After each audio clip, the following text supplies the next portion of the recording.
بسم اللہ الرحمن الرحیم۔ فیضان وائس کے معزز دوستو، السلام علیکم۔ دانائی کا راستہ اختیار کر، تجھے عزت حاصل ہوگی۔ خدا کی معرفت حاصل کرو، اسے اچھی طرح پہچانو۔ تمہارا رب خوب جانتا ہے جو تمہارے جی میں ہے۔ اگر تم نیک نفس ہوگے تو وہ رجوع ہونے والوں کو بخشتا ہے۔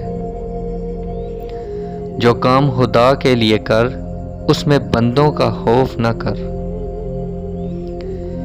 کسی ذکر میں بجز خدا اور کسی خاموشی سے بجز فکر، روز جزا کوئی خیر و خوبی نہیں ہے۔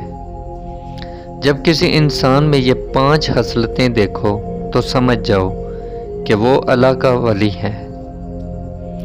اول دین، دوم مال، سوم حیا، چہارم حسن خلق، پنجم سخاوت۔ جو شخص اللہ کے پاس کوئی چیز امانت رکھتا ہے تو اللہ اس کی حفاظت فرماتا ہے۔ اگر دنیا کو آخرت کے عوض میں دے ڈالے گا تو دونوں میں نفع رہے گا۔ آخرت کو دنیا کے بدلے میں دو گے تو دونوں میں نقصان رہے گا۔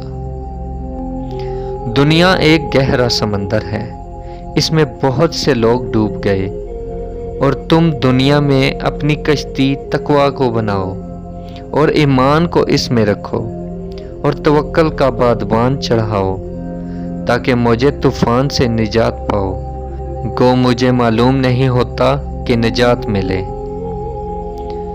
دنیا کی زندگی مختصر ہے اور تیری عمر تو مختصر تر ہے، لہٰذا تیرے لیے بہت ہی کم وقت باقی رہا۔ جہاں تک ممکن ہو لوگوں سے دور رہو تاکہ تیرا دل اور نفس پاکیزہ رہے۔ خاموشی دانائی کی علامت ہے، مگر اس پر عمل کرنے والے بہت کم ہیں۔